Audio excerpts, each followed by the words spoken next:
So guys, magandang araw sa inyo. At eto, meron tayong naabutan ngayon na nagmo-molt sa ating crayfish. So eto ay male. I think ito yung male. Ayan. Ayan guys. Ayan, katatapos lang niya mag-molt. So pag ganito guys, hanggat maaari hindi na natin siya ginagalaw. So yung nandito sa ating tank is pair na lang tong nandito. So eto is male, kung mapapansin nyo.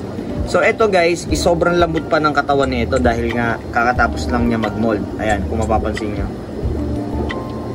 Ayan. So usually pagtatapos na yung molting process na yan, papasok na yan sa PVC para magtago.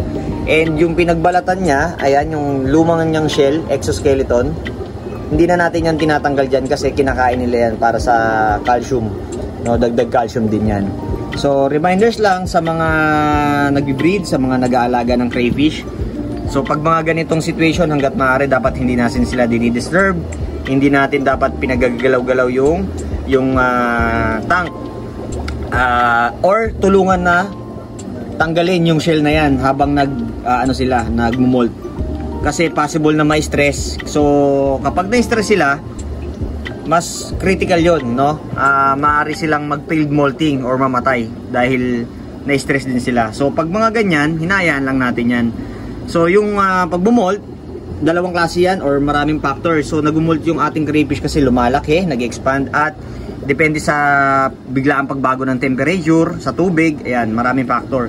Pero nakakatulong din yan kasi yun nga, yung dati nilang shell, yung exoskeleton, at mas nagiging shiny ngayon yung kulay ng ating mga crayfish. So dagdag kaalaman lang. So guys, again, Fiskada, sa mga gustong mag-avail ng crayfish, marami tayong available at located lang tayo sa Dasmariñas, Cavite.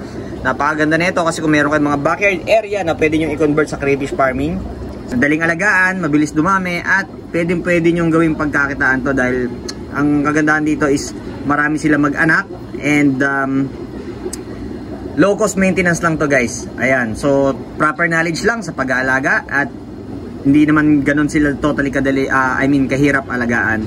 So kung mapapansin nyo, ayan, ito ay broodstock na natin as breeders. So hayaan lang natin gawin yung natural way niya, no? Since katatapos lang, again, successful naman. So hayaan na lang natin sila yan. So kung mapapansin nyo, hindi naman ganun kalinis din yung ating tubig. Hayaan lang natin siya gawin yung kanyang routine, no? Mamaya papasok na niya, magtatago na. Tapos etong pinagbalatan, hayaan na lang din natin yan kasi sa mga susunod na araw, 1 to 2 days, kakainin na rin nila yan. Alright? So maraming salamat sa inyo guys. God bless.